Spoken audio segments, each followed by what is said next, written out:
Buenas tardes a todos. Agradezco la amable presentación del licenciado Octavio de la Torre. Les agradezco a ustedes el tiempo que están tomando para tener esta charla acerca de la introducción al procedimiento administrativo en materia aduanera. Trataremos de abordar desde una perspectiva muy general este tipo de procedimientos. En una segunda etapa comentaremos los requisitos, ¿no?, de cada uno de las etapas en las que consta este procedimiento y también algunos aspectos a considerar como garantías de defensa que nosotros podemos invocar en diversas etapas del procedimiento. ¿Alguien me puede confirmar si pueden ver la pantalla? No, no podemos verla. Abajo está compartir pantalla y ahí tienes que escoger el botón está abajo, te dice compartir pantalla y tendrías que escoger la presentación. Ya está, a ver, creo que está cargando. Sí.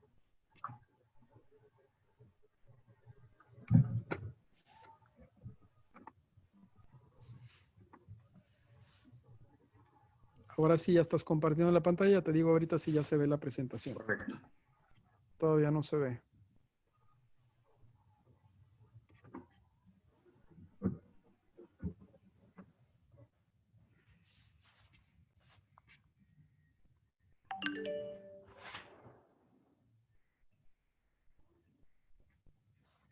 Gracias.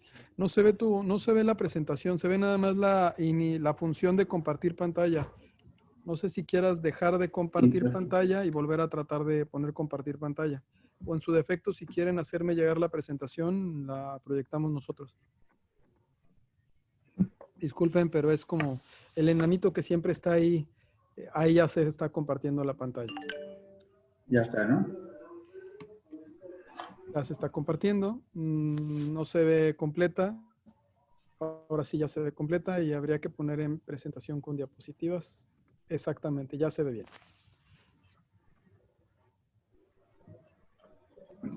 Ya pueden ver la pantalla. Como ven, el título de la plática del día de hoy, insisto, es Introducción al procedimiento administrativo en materia aduanera, que pues en el argot del día a día pues le llamamos el PAM. Abordaremos qué es y cómo puedo defenderme en cada una de sus etapas, ¿sí? En primera línea quisiera comentar cuáles son los fundamentos normativos de este tipo de procedimiento. Los vamos a encontrar en su mayoría en la ley aduanera. Prácticamente son los artículos 46, 150 al 158 de la ley aduanera. El artículo 46 pues nos habla del reconocimiento, la revisión de los documentos y cómo tiene que actuar la autoridad en caso de que detecte alguna irregularidad. Por su parte, el artículo 150 pues nos habla de esos datos y esos requisitos que son necesarios que la autoridad haciende cuando decida iniciar un procedimiento de esta naturaleza. El artículo 151 pues nos establece cuáles son las causas que dan motivo al embargo precautorio y por ende a la instrumentación de un PAM. El artículo 153 pues nos va a establecer el procedimiento de valoración de pruebas y los plazos que tiene tanto el afectado como la autoridad para durante todo este procedimiento. El artículo 153A, que es una novedad prácticamente vigente a partir del año 2019, pues es una posibilidad que le da la ley a la autoridad aduanera para poder levantar actas parciales y de alguna manera ampliar un poquito más su investigación o su reconocimiento. El artículo 154 nos hablará de los casos en los que se puede sustituir mediante una garantía el embargo precautorio y el artículo 155 nos da la pauta para el procedimiento administrativo en actos de una visita domiciliaria. Como vemos, en estos 8 o 9 artículos se contempla prácticamente todo el procedimiento. Sin embargo, hay otras disposiciones normativas que van a venir a complementar o van a venir a armonizar todo lo que no venga en la ley aduanera. A manera de ejemplo, en el caso de la determinación de impuestos, imposición de sanciones y valoración de pruebas, tendremos que acudir al Código Fiscal de la Federación. Aquí se enuncian algunos artículos, básicamente son las contribuciones, ¿no?, los impuestos, los derechos, la actualización en el pago de contribuciones y un aspecto muy fundamental, las notificaciones. Hay otras normas jurídicas que siempre, aunque no tengamos un catálogo de derechos en materia aduanera no tengamos un catálogo de derechos de los contribuyentes, a pesar de que existe una ley federal de derechos del contribuyente, que siempre van a estar permeando en todo tipo de actuaciones y que pues son las herramientas que nos servirán para una futura defensa. Por mencionar algunas normativas, obviamente, en primera línea está la Constitución Política de los Estados Unidos Mexicanos, por supuesto están los tratados internacionales, y diversas leyes federales en materia impositiva, como la ley del IVA, la ley del IEPS, el ISAN. En el caso de cuotas compensatorias, pues también aplicará en lo conducente la ley de comercio exterior y su reglamento. Por supuesto, también tenemos algunas normativas de cuarta línea, como son las reglas generales de comercio exterior, que limiten tanto el Servicio de Administración Tributaria como la Secretaría de Economía. Y a pesar de que tenemos una legislación bastante robusta, aún así hay aspectos que no se detallan perfectamente en la ley aduanera y en Código Fiscal, lo que nos lleva pues a que apliquemos también cuestiones o algunas disposiciones del Código Federal de Procedimientos Civiles. Entonces, como vemos, de inicio pareciera un procedimiento bastante sencillo, normado en 8 o 9 artículos de la ley aduanera. Sin embargo, ya en su implementación, en la aplicación, vamos a encontrar que se relaciona con varios dispositivos normativos. Aquí anunciamos más o menos 11 dispositivos, y todos estos cumplen una función esencial para poder en su momento defendernos de estos actos de autoridad. Previo a entrar en una idea o en un concepto general de lo que llamamos PAMA o Procedimiento Administrativo en Materia Aduanera, quisiera platicarles dos conceptos que tal vez nos van a ayudar a entender un poquito o hacernos cada uno de nosotros una propia definición, un propio concepto de lo que es un PAMA. Los conceptos que quiero comentar con ustedes son procedimiento administrativo y acto administrativo. Por procedimiento administrativo vamos a entender aquel conjunto de actos y formalidades que anteceden o preparan un acto administrativo. ¿Esto en qué se traduce? Son aquellas actuaciones que la autoridad aduanera, ya por mandato de ley, tiene que obligatoriamente desarrollar cuando se den los supuestos de embargo precautorio. Ya los comentaremos un poquito más adelante, pero son desde levantar el acta, notificarla, si requiere alguna información complementaria, pedir los informes, etc. Y hay que distinguirlo de un segundo concepto, que es acto administrativo. El acto administrativo, en términos muy generales, es la manifestación unilateral y externa de la voluntad que expresa una decisión de autoridad administrativa competente en el ejercicio de su potestad pública, que al mismo tiempo crea, reconoce, modifica, transmite, declara o extingue derechos y obligaciones. Esto lo vemos materializado pues ya en el acta determinante que concluye el PAMA, donde la autoridad va a decidir si desvirtuamos el motivo de embargo o por lo contrario, ¿no? Impone algunas sanciones y nos va a privar de la propiedad de esas mercancías. De estos dos conceptos ya nos podemos empezar a dar una idea de qué es un procedimiento administrativo en materia aduanera. Y entonces podemos referirnos en dos ideas. En una primera línea podemos decir que el procedimiento administrativo en materia aduanera es aquel conjunto de actos ligados en forma sucesiva con la finalidad de emitir una resolución sobre la posible comisión de infracciones en la entrada al territorio nacional o la salida del mismo de las mercancías, respetando en todo momento el derecho del afectado. De este concepto hay tres ideas que quiero destacar.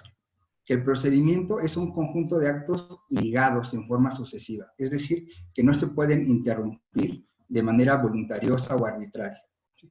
Y segundo, el derecho de la audiencia del afectado, es decir, en todo momento debe respetarse por parte de la autoridad este derecho. Y si no se respeta, nosotros, como afectados o sus asesores, debemos buscar que siempre se respete ese derecho de audiencia. En un segundo aspecto, también podemos referirnos como PAMA al acta circunstanciada que deberá redactar y desarrollar la autoridad aduanera cuando tenga conocimiento de cualquier irregularidad y proceda a embargar precautoriamente mercancías, en los términos previstos pues, en la ley aduanera. Entonces, esto nos genera la idea que el procedimiento administrativo en materia aduanera es ese conjunto de actos ligados a que la autoridad deberá de seguir y deberá señalarlos en una acta circunstanciada cuando, a juicio de la autoridad, existe una presunción de alguna irregularidad y proceda a embargar precautoriamente mercancías. De forma muy general, ya mencionamos este derecho de audiencia. ¿En qué consiste este derecho de audiencia y debido proceso? Pues podemos señalarlo en 4 aspectos. El primero de ellos es la notificación del inicio del procedimiento. Como derecho tenemos que se nos dé a conocer cuál es el motivo de la irregularidad, que nos los notifiquen a los afectados. El segundo derecho que integra esta garantía, pues es la oportunidad de ofrecer y desahogar pruebas en la que nosotros podamos fincar nuestra defensa o exponer a la autoridad la forma como ocurrieron los hechos en nuestra perspectiva. ¿Sí? Entonces, este segundo aspecto es fundamental porque es donde nosotros podemos controvertirle a la autoridad lo que ellos hayan manifestado. Un tercer aspecto que integra este derecho, pues es la oportunidad de alegar. Y finalmente, también se tiene el derecho a que se nos entregue una resolución que dirima estas cuestiones que están debatidas, que provocan alguna afectación, ya sea en la propiedad o en la posesión de nuestros derechos, ¿no? Nuestras mercancías. De forma, dicho de otra manera, dentro de estos 4 aspectos, también la autoridad debe respetar algunos aspectos, que si bien pueden aplicar a la materia o son naturales de la materia penal, los podemos traer a la materia administrativa en este tipo de procedimientos. ¿Como cuáles? Derecho a contar con un abogado, que básicamente se puede traducir en la asistencia, ¿no? Contar con alguien que nos asesore. Derecho a no declarar contra sí mismo, es decir, que no utilicen nuestras manifestaciones o pruebas que nosotros ofrecimos en nuestra contra, ¿sí? Conocer la causa del procedimiento sancionador en todo momento. Y, por último, el derecho a la igualdad ante la ley, ¿sí? Normalmente, pues, las personas que pueden ser sujetos de este tipo de procedimientos, pues son tanto personas físicas como personas morales. Sin embargo, puede darse el caso de que el procedimiento se lleve por un extranjero que no domine el idioma español. Entonces, dentro de este derecho de audiencia, pues está que sea asistido por un traductor, un intérprete, o que tenga asistencia consular de su país. En el caso de menores de edad, pues también es evidentemente que los niños también tienen un núcleo duro de derechos que tienen que respetarse y ellos por sí mismos pues carecen de esta posibilidad de representarse o de tomar decisiones. Entonces, en el caso de que un procedimiento se lleve con un menor de edad, pues dentro de esta garantía de derecho de audiencia y debido proceso, pues está que se les notifique el procedimiento precisamente a las personas que ejerzan su patria potestad o su tutela, entre otras de igual naturaleza. ¿En qué momento se puede levantar un acta del procedimiento administrativo en materia aduanera? El artículo 150, en vinculación con el 153, nos va a hablar de estos 3 momentos en los que se puede levantar un procedimiento. El primero de ellos es lo que conocemos como el reconocimiento aduanero. Esto es cuando se presentan físicamente las mercancías para que se modulen, es decir, que la autoridad pueda validar la información de nuestro pedimento y verificar si lo que estamos declarando en el pedimento corresponde con las mercancías presentadas en este momento. Si en esa actuación la autoridad detecta alguna irregularidad que amerite el embargo de mercancías y procede a levantar un PAMA, pues este sería el primer momento, el reconocimiento aduanero. Por lo contrario, si dejaron libres las mercancías, se desaduanaron, ¿sí? Las mercancías siguen su curso, hay otro momento donde la autoridad puede continuar con esta verificación de mercancías y si detecta irregularidad, pues proceder en consecuencia. Este acto se conoce como la verificación de mercancías en transporte, ¿sí? Estos van a suceder una vez que, como ya comentamos, una vez que las mercancías se liberaron de la aduana, ya sea dentro del propio recinto o afuera del recinto, en las carreteras, pues también la autoridad aduanera puede dictar una orden de verificación de mercancías y con motivo de esta instrumentar un PAMA. Por último, si le correspondió reconocimiento aduanero y se liberó la mercancía ya salió del recinto, transitó por las carreteras, llegó a su destino en el domicilio del contribuyente o en la bodega de destino, pues para que la autoridad proceda a iniciar un procedimiento de esta naturaleza, tendría que emitir una orden de visita domiciliaria, con la cual válidamente pudiera revisar si se configura o no un motivo para iniciar un pago. Como adelantamos, el artículo 151 de la ley aduanera es el que nos va a describir las hipótesis normativas, los casos donde procede el embargo de una mercancía. Tenemos este artículo contempla 7 fracciones, comentaremos brevemente cada una de ellas. La fracción 1 nos habla de cuando las mercancías se introduzcan por un lugar no autorizado o se desvíen de las rutas fiscales. Hay que recordar que aquí existe un anexo 11 de las reglas generales de comercio exterior, en que en algunos casos nos establece las rutas y los tiempos que debe seguir una mercancía. Se puede dar el caso de que una mercancía ingrese por Tijuana, pero tenga el destino Cancún.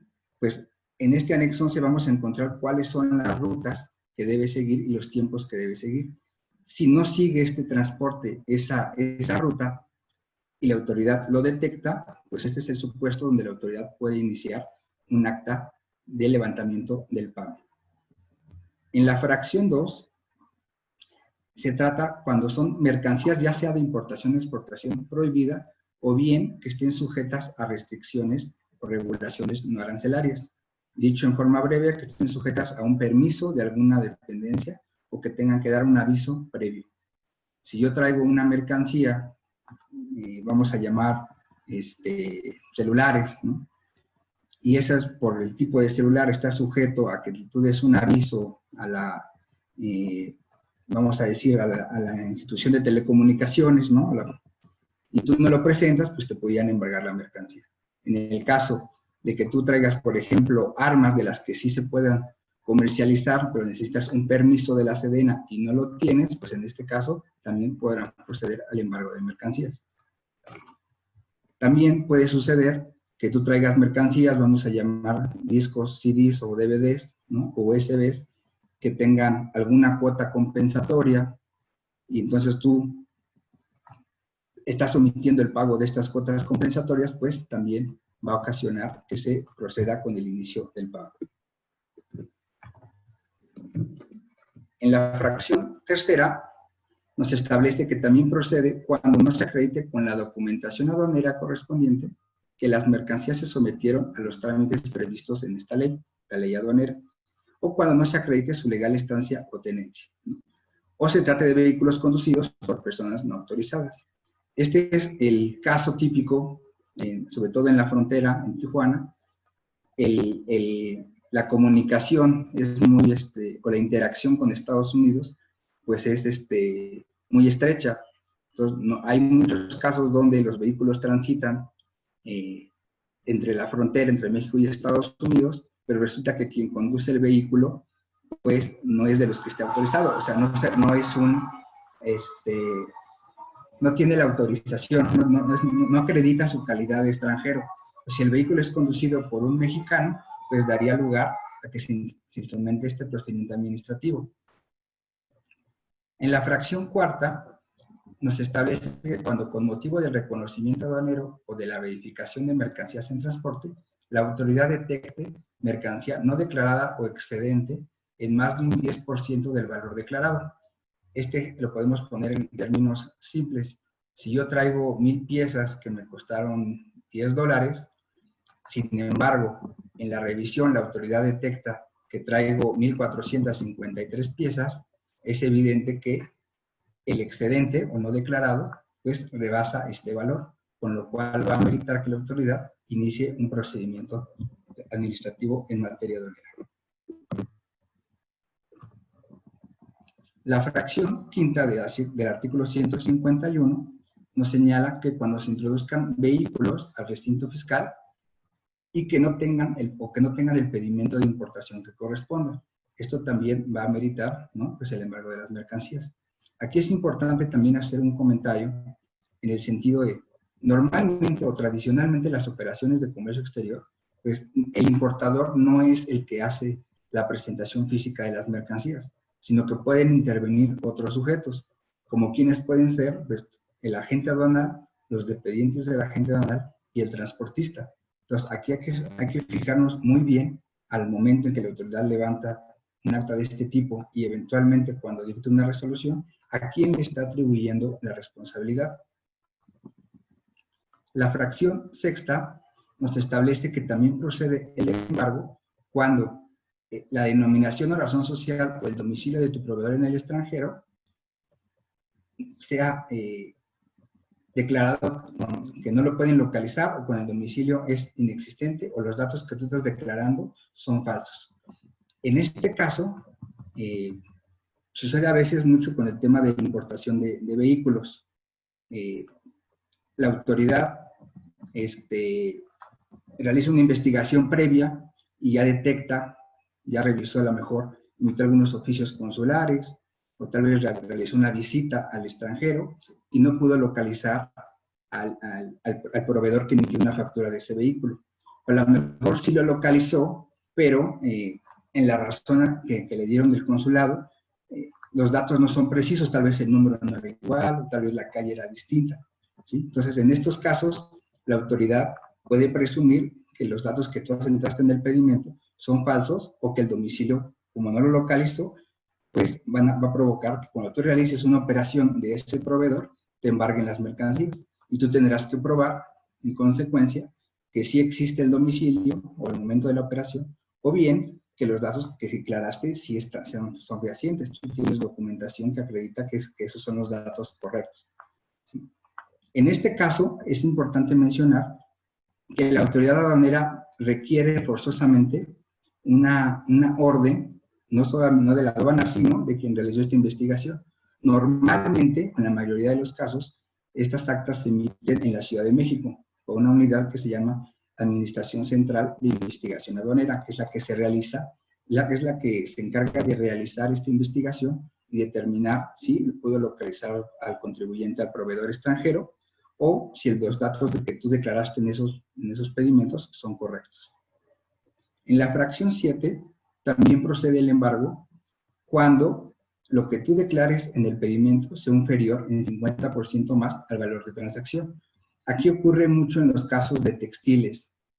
Sabemos que ahorita China pues prácticamente se encarga de producir todas las mercancías, sobre todo aquí en México, casi todo es chino. Y esos valores pues pueden estar afectando, ¿no? No son valores reales, y también sabemos que la autoridad mexicana pues ha establecido algunos precios estimados pues para de alguna manera tener un precio de referencia que permite saber cuánto valen las cosas, ¿sí? Más allá de las cuestiones de legalidad y de constitucionalidad, esta causal va enfocada es si la autoridad detecta que el valor que tú declaraste es 50 o más, va a proceder también el embargo de las mercancías. Y al igual que en el caso comentado con anterioridad, se requiere una orden previa.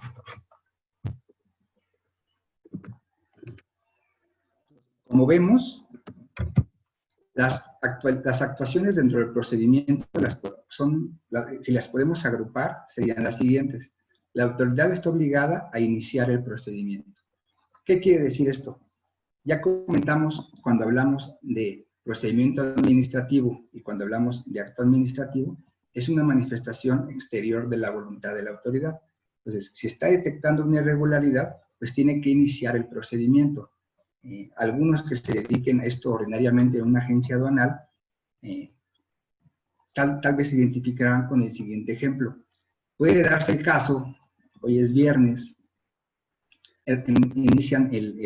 presentan la mercancía a despacho aduanero, les corresponde reconocimiento, en lo que revisan la mercancía, te dan las 11 de la noche, la autoridad puede decir, ¿sabes qué? Ya me cansé, carga de trabajo, digamos la justificación que ustedes puedan imaginar. Te dice, vente mañana, pues es sábado, llega el martes, el miércoles y hasta el jueves, te dice, mira, aquí está tu acta, ¿sí? Recordemos aquí el concepto que platicamos al inicio, que es el conjunto de formalidades que están vinculadas una sobre otra. Entonces, si la obligación de la autoridad es iniciar este procedimiento, no puede quedar a su arbitrio el momento en la que lo quiera iniciar. Si ya detectó la irregularidad, lo tiene que realizar en ese momento. Es lo que conocemos como el principio de inmediatez en materia aduanera. Es decir, detectaste la irregularidad, en ese momento tienes que iniciar el procedimiento. Por un lado, se vuelve un elemento en que la autoridad tiene que cumplir y al mismo tiempo, visto de otro lado de la moneda, se convierte en un derecho de las personas que la autoridad inicie ese procedimiento en ese momento. Hay casos, y esto fue motivo de una reforma, hasta antes de junio del año 2018, no existía el artículo que platicamos al inicio, que es el artículo 153A. Antes que existiera este artículo, lo que hacía la autoridad en casos como estamos comentando, iniciaba el reconocimiento, llegaban las 11:59 y levantaba un acta que llamaban acuerdo administrativo. ¿En qué consistía? En que la autoridad decía, estoy practicando el reconocimiento aduanero que comenzó a las 18 horas del día 29 de mayo, ¿sí? Necesito de allegarme mayores elementos y para o el pretexto de salvaguardar el derecho de audiencia del importador, decía, el dependiente del agente aduanal me solicitó a mí como autoridad que suspendiera el proceso. Firmaban esa acta y entonces reiniciaban el acta al día siguiente, ¿sí? Durante mucho tiempo las autoridades utilizaron esa acta como pretexto para no cumplir con esta obligación de iniciar el procedimiento en el momento que estaba detectada la irregularidad.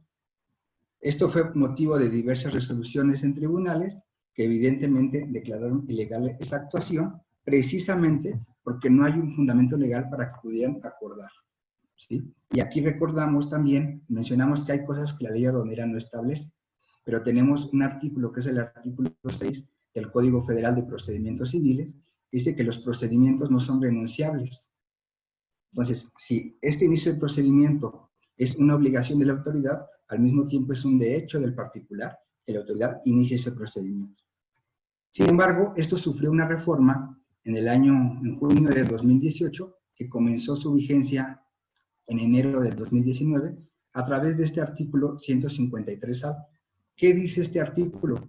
Este artículo es el que habilita a la autoridad, por causas fundadas y justificadas, levantar actas parciales. Es decir, en el ejemplo que estamos poniendo, el día de hoy se lleva el reconocimiento aduanero, la autoridad, con base en este artículo, si necesita mayor información de otra autoridad o necesita validar con otra información o otra autoridad la validación de un permiso previo, entre otras diligencias, puede válidamente suspender parcialmente, ¿sí?, la continuación de este inicio del procedimiento, pero en su caso tendrá que levantar lo que denomina este artículo actas parciales.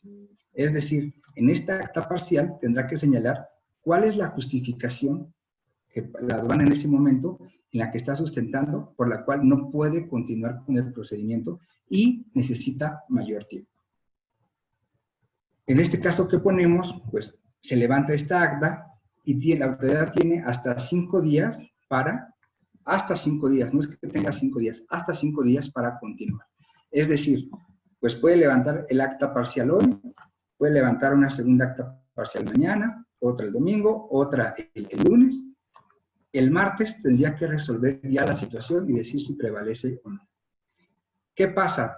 Si la autoridad llega el día jueves y no te entrega, no inicia el procedimiento y no te dice qué está pasando con tu operación, en estos casos lo que va a suceder es que queda sin efectos. Eso es lo que nos establece el 153A, que es una novedad, tiene prácticamente poco más de, estamos hablando de unos 15 meses en vigencia, y es como el legislador habilitó, bajo esas circunstancias, que no se inicie el procedimiento o que no se concluya el procedimiento en ese mismo día. Aquí hay que resaltar, porque también seguramente le sonará familiar, que la autoridad inicia estos procedimientos, el mismo caso, es viernes, aducen que tienen que ir a México a preguntar información, o aducen que tienen que recabar mayores datos para conocer si la operación se realizó conforme a derecho. Sin embargo, levanta su acta parcial del día hoy, levanta su acta parcial del día de mañana, y después, cuando te notifica el inicio del procedimiento, dice que la irregularidad derivó de la inspección de las mercancías.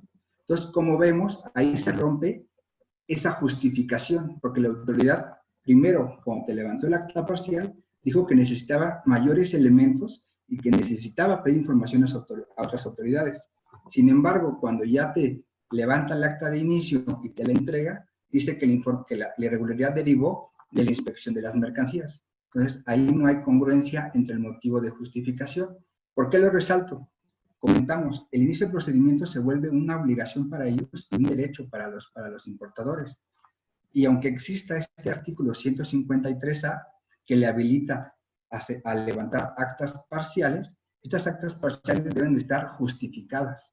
Es decir, no pueden inventarse causales que al final no van a desarrollar.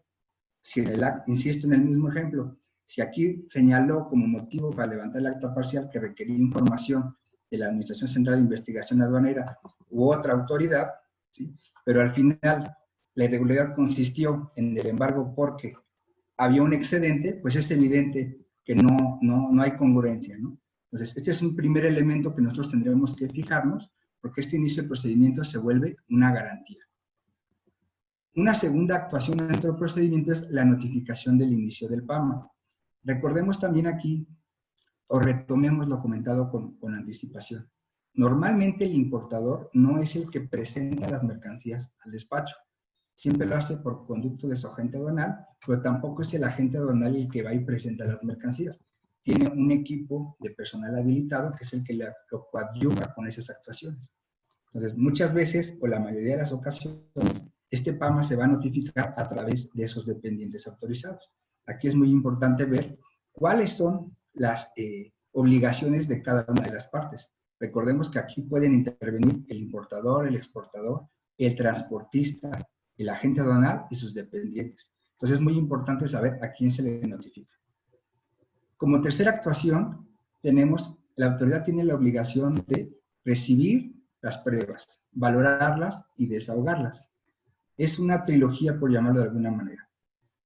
También tal vez les sonará familiar en ocasiones que antes de poder recibirte el documento y de poner el sello de recepción, lo revisan, lo mandan con el jefe de departamento, lo mandan con el subadministrador y te ponen peros para recibirlo, que si le faltó esto, que si le faltó otro.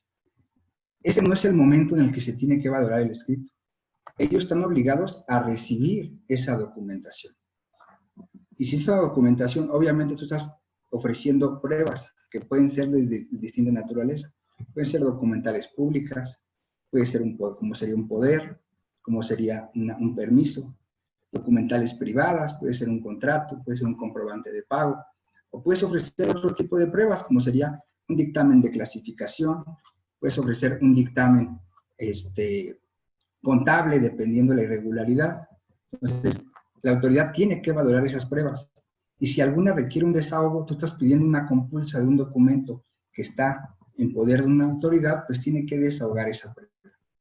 Esto porque es una actuación que debe realizar la autoridad, porque normalmente lo que hacen es reciben el documento y en el acta te van a sentar que con tal fecha presentaste un escrito de pruebas y alegatos.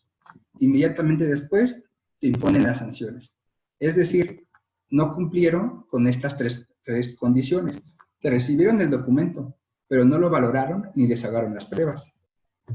Entonces, esos son los puntos que también tendremos que revisar, que nos van a servir como elementos de defensa eventualmente.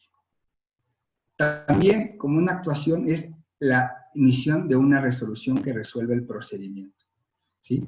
Y la notificación de la resolución a los infractores o los destinatarios del oficio. Como ya vimos, hay muchas personas que pueden intervenir en una operación de comercio exterior. No es ajeno que le notifiquen esta resolución al agente aduanal y el importador nunca se entera. Se entera después cuando ya en su opinión favorable le aparece un crédito pendiente, o se puede enterar después porque lo suspendieron del padrón por alguna circunstancia, o se entera después porque le llegaron a cobrar o porque le congelaron sus cuentas bancarias. Entonces hay que tener como esta actividad como una de las formalidades que tiene que cumplir la autoridad para poder respetar ese derecho de audiencia. Ahora, ¿qué debe contener esta acta del procedimiento administrativo en materia aduanera? El artículo 150 es el que nos va a dar la guía, de alguna forma, de los requisitos que debe contener este tipo de actas. Y es donde, yo lo veo como si fueran dos lados de la misma moneda. Primero, la autoridad, cuando inspecciona mis mercancías, saca una lupa y empieza a revisar si está correctamente declarada, si el valor es correcto, si no hay mercancías excedentes, si cumplí con los permisos. Ahora está al revés. Cuando ellos emiten esta acta, nosotros somos los que sacamos la lupa y, si me valen el término, le ponemos, como si fuera un microscopio, le ponemos una lupa con la que estamos analizando si cumple o no con los requisitos de la ley aduanera.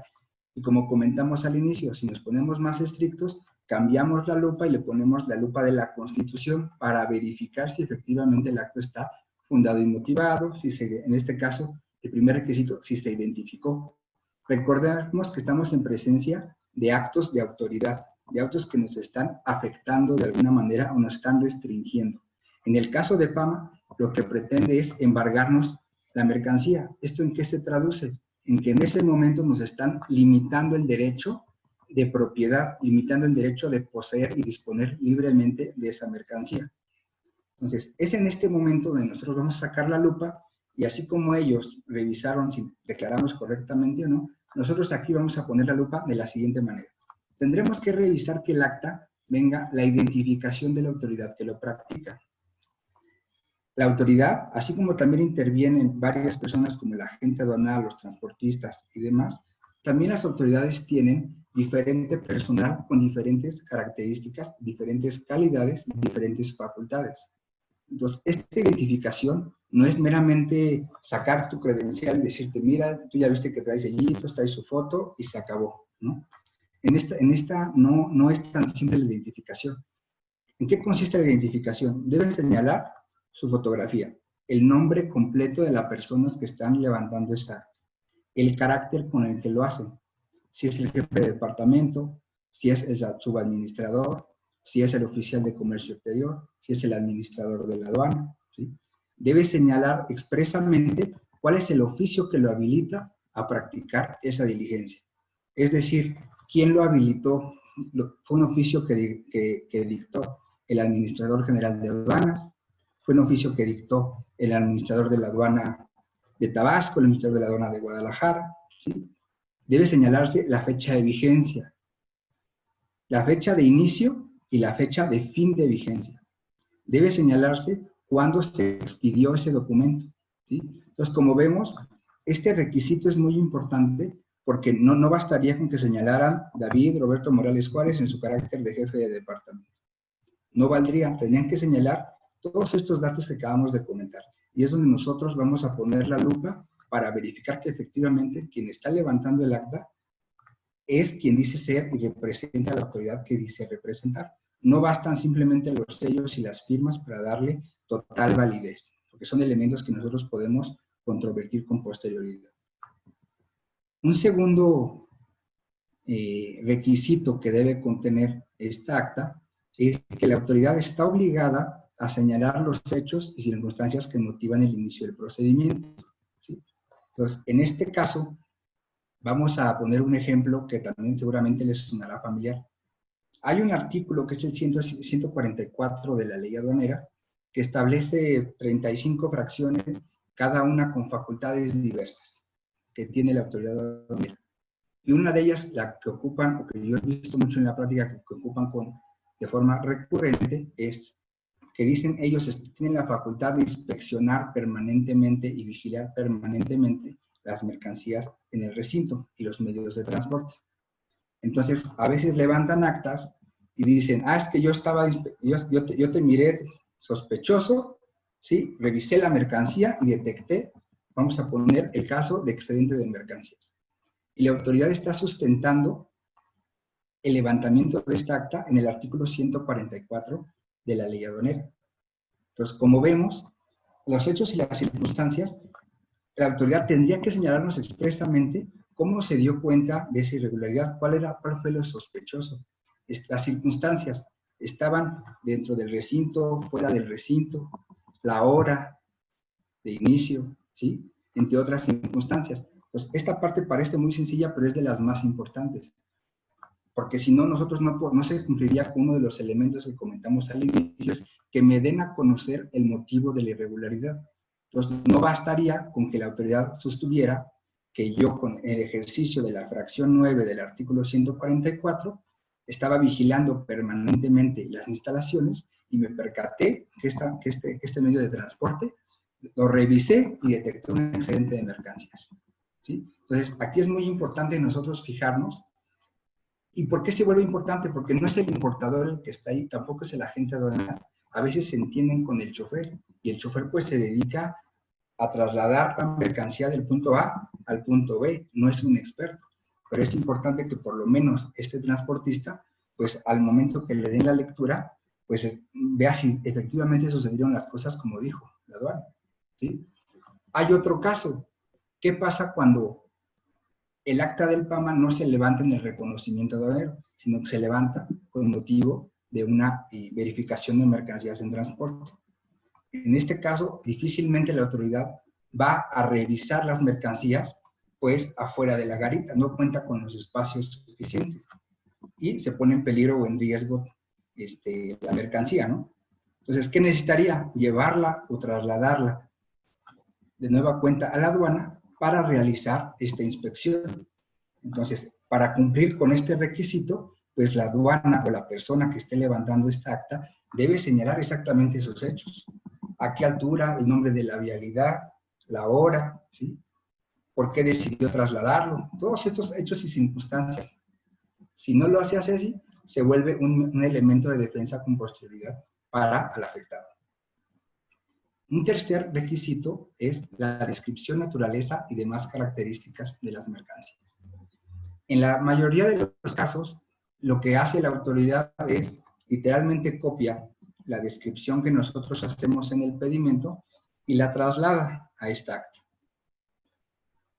No hace una descripción detallada y las características. Por ejemplo, puede suceder que yo traiga, ¿qué les gusta?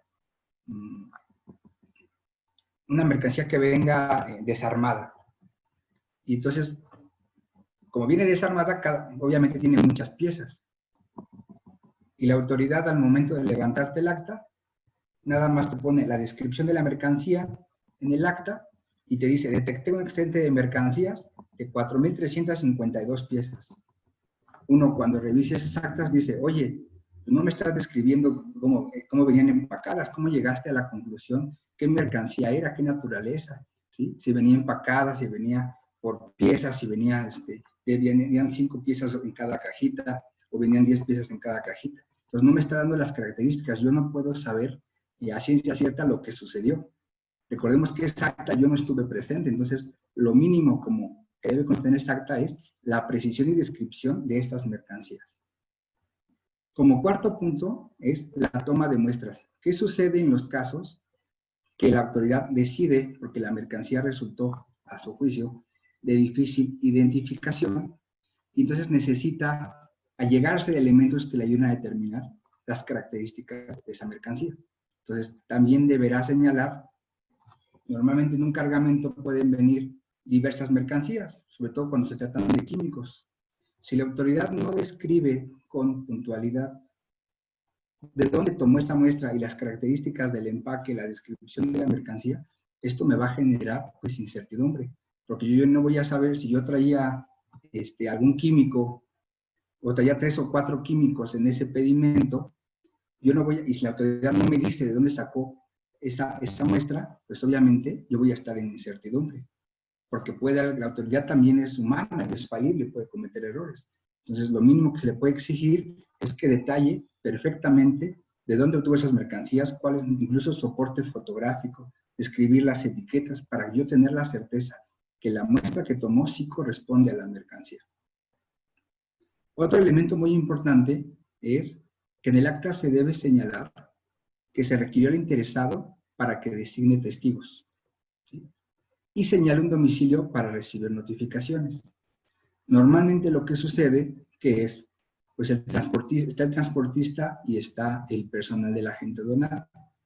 Normalmente los testigos terminan siendo los que dictan en la práctica, los que decida la autoridad, porque las actas se levantan, se van al jurídico de la aduana y después se pueden afirmar todos con posterioridad.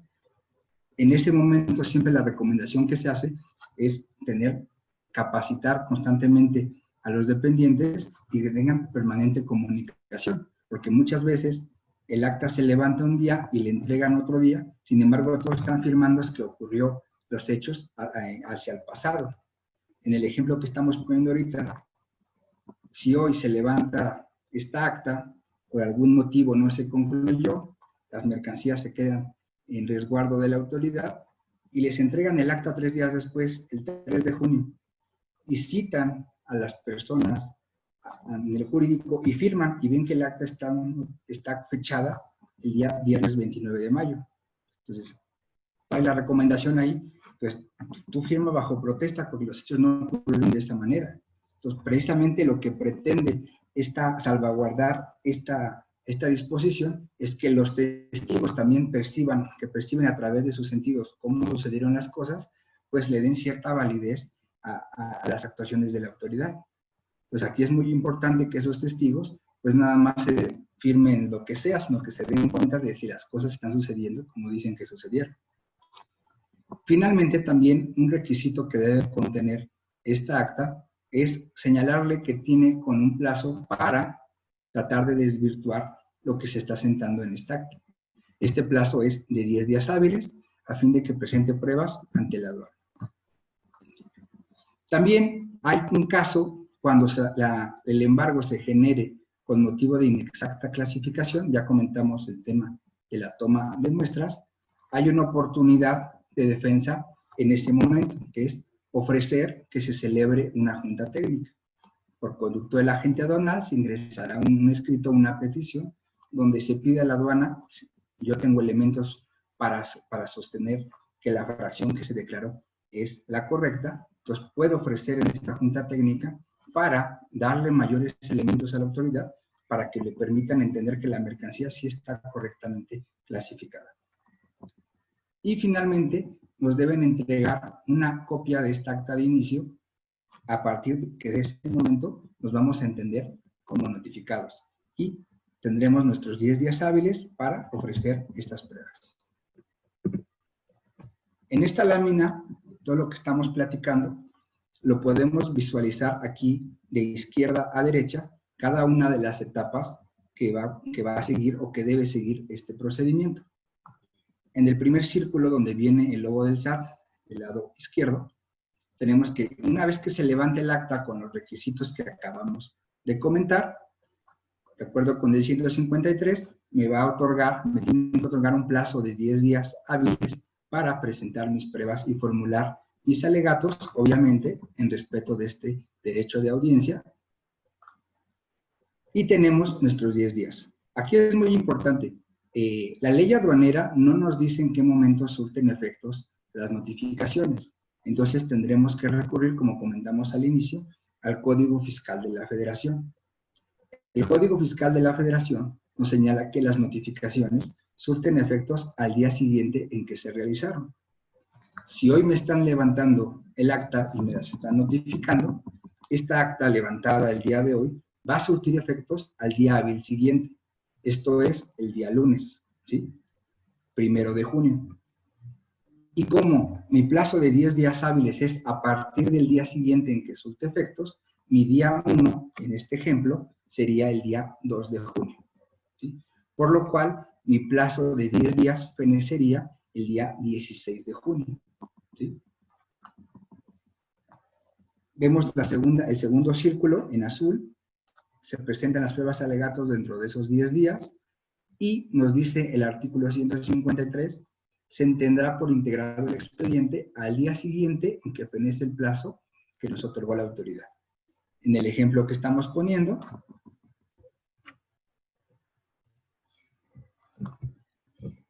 perdón, se cambió. En el ejemplo que estamos poniendo, ¿siguen viendo mi pantalla?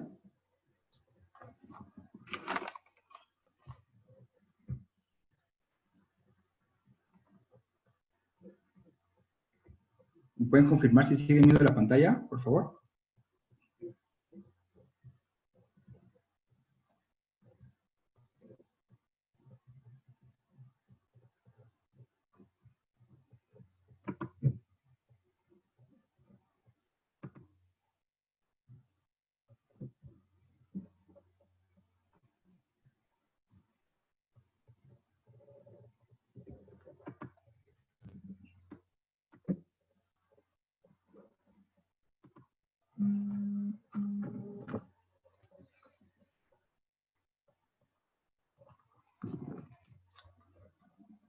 Un segundo.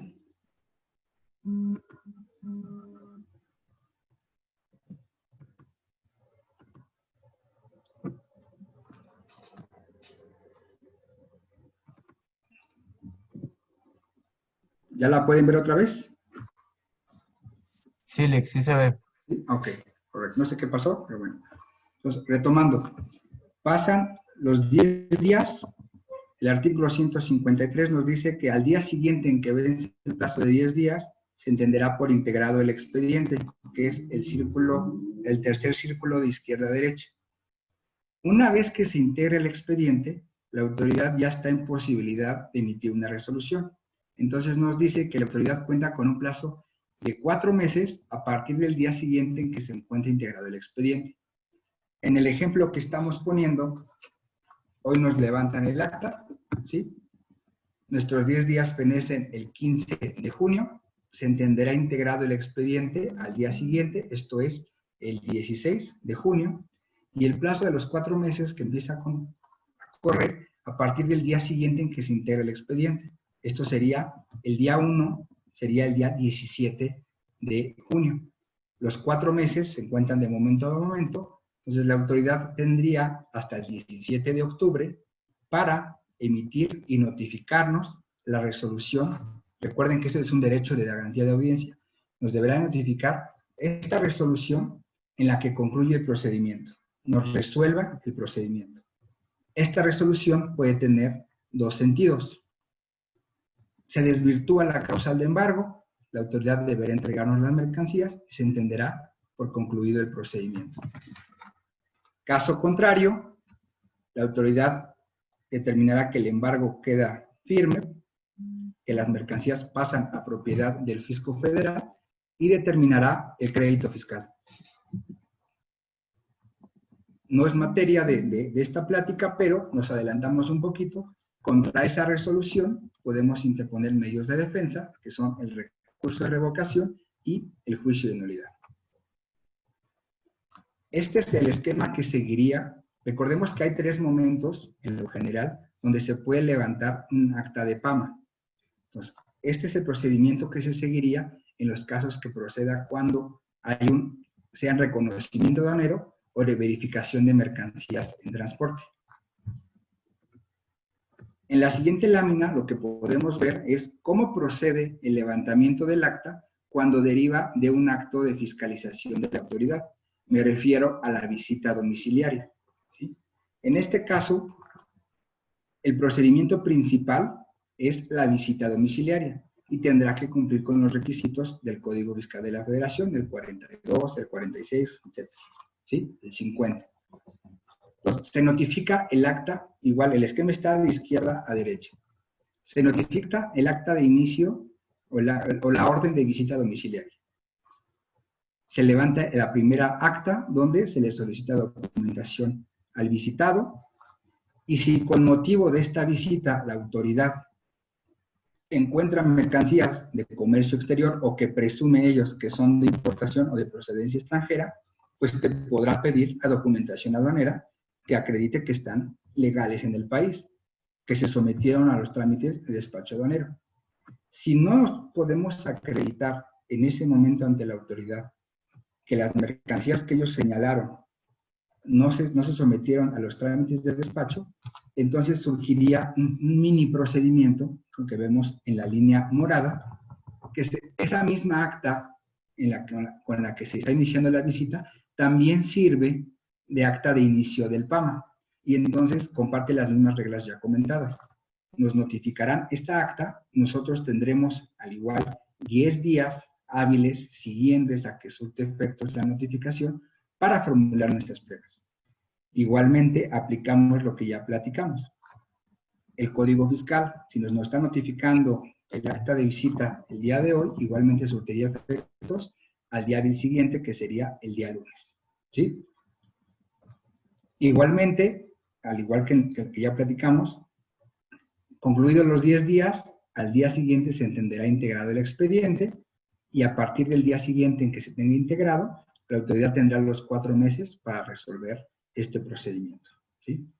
Aquí en los casos de visita domiciliaria, hay una regla en la resolución miscelánea fiscal que nos habilita a ir o acudir ante la Procuraduría de la Defensa del Contribuyente en un acuerdo conclusivo, donde pues podemos sentarnos, o la finalidad de estos tipos de procedimientos es sentarnos con la autoridad, celebrar mesas de trabajo y poderle allegar la documentación que efectivamente prevé que las mercancías están legales. Si nosotros acudimos a ese acuerdo conclusivo, es muy importante recalcar que este plazo de los 4 meses se suspende durante todo el tiempo que dure el procedimiento de PRODECON. Si nosotros presentamos nuestras pruebas y alegatos, estamos ciertos de que con eso se acredita o es suficiente, pues simplemente esperaremos ese plazo de los 4 meses para que nos notifiquen la resolución, ¿sí? Al igual que como les comenté en el caso de las actas de inicio y parciales, si la autoridad no nos emite y nos notifica dentro de ese plazo de los 4 meses esta resolución, la sanción que da la ley es que todo el procedimiento se tenga por concluido, como si no hubiera existido, y entonces tendrán que regresarme mis mercancías. Durante esta primera etapa del procedimiento administrativo en materia aduanera, es decir, dentro de, ya que me notificaron el acta, yo tengo estos 10 días para regularizarme, presentar pruebas, elementos que me ayuden a desvirtuar la presunción de la autoridad. Las reglas de carácter general nos establecen algunos beneficios que podemos aplicar en este momento. ¿Cuáles son ellos?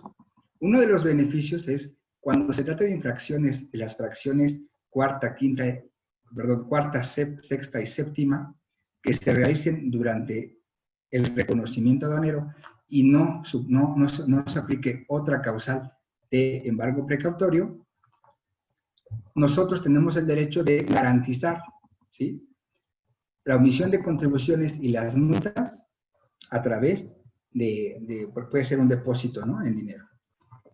¿Con eso qué logramos? ¿Cuál es el beneficio? Que las mercancías me las van a dar porque ya las garanticé con dinero, ¿sí?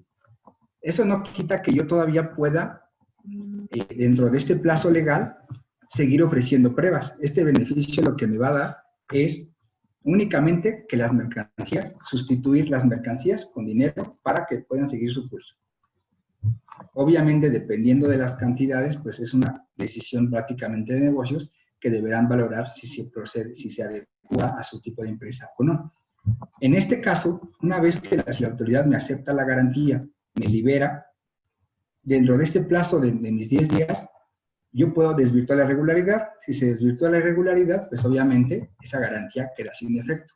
Caso contrario, si con mis pruebas y alegatos yo no desvirtué el motivo de embargo, lo que sucede, nos dice este beneficio, es que surte efectos la garantía y se van a llevar, o se van a transferir estos importes a la cuenta de la Tesorería de la Federación. Pero este beneficio lo que nos da es llevarnos las mercancías y garantizarlas con un depósito en una cuenta de garantía. Otro beneficio lo podemos encontrar es cuando también la irregularidad consista en que mi permiso previo o mi aviso contiene datos o errores, es decir, la fracción a lo mejor no es correcta o me equivoqué, no puse completamente la descripción o la unidad de medida, pero el permiso sí es válido, el permiso sí lo emitió la autoridad competente, ¿sí? En el caso de que se trate de este tipo de errores, puede ser el caso de que me instrumenten el procedimiento administrativo en materia aduanera, pero si aplico este beneficio, ¿qué puedo hacer? Pedir nuevamente que me emitan el certificado, que me emitan el aviso, que me emitan la autorización con los datos correctos, ¿sí? Y yo haga una rectificación y lo que voy a tener que pagar únicamente es la multa que se señala aquí, que es de 3,100 a 5,180 pesos. Entonces, un embargo precautorio que a lo mejor traes una mercancía de $10,000, si te ubicas en este supuesto, pues mejor pagas la multa de 3,100 pesos y que aparte esa multa puede ser disminuida, ¿no?, en un 50%, y ofrezco nuevamente, ¿no?, la documentación que contenía esos datos irregulares o incorrectos. Otro beneficio que puede aplicarse es Ya vimos que también una causal de embargo puede derivar por una inexacta clasificación arancelaria. Entonces, en estos casos, si deriva de una inexacta clasificación arancelaria, también puedo yo aplicar un beneficio que me concede las reglas de carácter general, que nos dice que se actualizará el supuesto previsto en el artículo 184, fracción 3, que se va a sancionar con el 185, fracción 2, que es una multa de 1,800 pesos.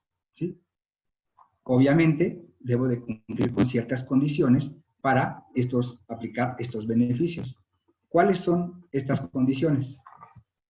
Uno, que la irregularidad, es decir, el documento que contenía datos incorrectos, se subsane dentro del plazo de 15 días a partir del día siguiente de la notificación.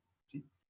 Que dentro de ese plazo yo presente el pedimento de rectificación con los datos y los documentos correctos. ¿Sí? Aquí el inciso A nos dice, hay que anexar copia del pedimento original, la documentación válida con la que acredite y subsano la irregularidad, declarar los identificadores que correspondan y, como ya vimos, pagar la multa que resulte aplicable, que ya comentamos en los dos casos anteriores. Si resultan contribuciones a cargo, pues obviamente se van a actualizar. Aquí es muy importante. Tenemos 15 días para regularizarnos dentro de ese periodo de 15 días. Pero una vez que yo realicé mi pedimento de rectificación, donde ya transmití los datos correctos, cuento con un plazo de 3 días para ofrecerle a la autoridad esta nueva documentación y decirle, me voy a coger este beneficio, aquí está el pedimento rectificado, aquí está el nuevo permiso con los datos correctos y te ofrezco el pago de la multa. Si yo cumplo con estas condiciones, la autoridad debe actuar de la siguiente manera. Dentro de ese plazo de los 10 días siguientes a que yo le dé aviso de esta circunstancia, tendrán que liberar la mercancía. ¿Sí? Entonces, estos son algunos de los beneficios que podemos acceder en esta etapa del procedimiento administrativo en materia aduanera. De manera muy general, podemos decir, tenemos una primera oportunidad. Si se trata de inexacta clasificación, en la Junta Técnica podemos ahí llevarle todos los elementos necesarios para que la autoridad vea que estaba correctamente clasificado. Un segundo momento, pues son las pruebas y alegatos. Ahí vamos a ofrecer todas nuestras pruebas de distinta naturaleza, que pueden ser documentales públicas, documentales privadas, pueden ser periciales, pueden ser inspecciones. ¿Sí? Aplicar algunos beneficios de las reglas de comercio exterior, algún beneficio de algún decreto, eres empresa IMEX, por ejemplo. ¿Sí? Y después, evidentemente, ya los medios de defensa en estricto sentido. ¿Cuándo sucede? Ya comentamos, ya que me determinan mi situación fiscal y aduanera, pues puedo promover un recurso de revocación, puedo promover un juicio contencioso administrativo, o bien puedo promover un juicio de amparo indirecto en atención a las diversas características. ¿Sí? Entonces, como vemos, la idea de esta plática era ofrecer un panorama muy, muy general, y sobre todo lo que yo quisiera transmitirles es, hay dos grandes momentos donde los dos actuamos como fiscalizadores. En una primera parte, la autoridad, cuando presume una irregularidad, insisto, ellos sacan la lupa y empiezan a revisar si cumplimos o no con la normatividad aplicable. Después le toca el turno al afectado. En el levantamiento del acta que corresponda en las actas parciales, ahora nosotros sacaremos esta lupa, le pondremos ahí un aumento constitucional para que nosotros poder determinar si se respetó ese debido proceso, si se respetó esa garantía de audiencia. Esto es importante y les voy a platicar un caso donde, si nosotros revisamos, fue un caso que resolvió el Tribunal Federal de Justicia Administrativa. En esta sentencia se levantó un procedimiento administrativo en materia aduanera a un menor de edad. En esta acta, la autoridad, si revisamos el acta, la autoridad se identificó plenamente. La autoridad señaló los hechos precisos como sucedió la irregularidad. Le dio su periodo de 10 días para presentar pruebas y alegatos. Dictó la resolución dentro del plazo de los 4 meses. Se la notificó al interesado. Sin embargo, aquí la sala consideró, como vimos en las primeras láminas, que no se respetó el derecho de audiencia porque olvidó la autoridad que se trataba de un menor de edad. Es decir, él tenía que haber comparecido por conducto de sus padres. Entonces, esto provocó la nulidad. Entonces, como vemos, aquí es donde yo hablo de la lupa constitucional, ¿sí? Más allá de que nosotros revisemos los requisitos que cumplió la autoridad que están previstos en la ley aduanera, aquí lo que importó fue que a pesar de que la autoridad desarrolló todo el procedimiento de manera pulcra o limpia, se le olvidó que el destinatario de ese acto que estaba afectando la esfera jurídica, en este caso era un vehículo que el menor venía manejando, nunca le dio vista a sus padres, a quienes ejercían su patria potestad o su tutela. Entonces, esto vició todo el procedimiento, porque la sala consideró que no se respetó ese derecho de audiencia, porque el menor no estaba en condiciones de defenderse por sí mismo y de entender la naturaleza del procedimiento. Entonces, es donde esa es, digamos, la idea final que yo les quisiera dejar con esta pequeña charla, y que son dos caras de la misma moneda. En la primera parte nos va a tocar que nos revise, y en la segunda nosotros podemos verificar si la autoridad cumplió con todos estos elementos. Les agradezco mucho su tiempo y su paciencia, a pesar de algunos errores técnicos que tuvimos.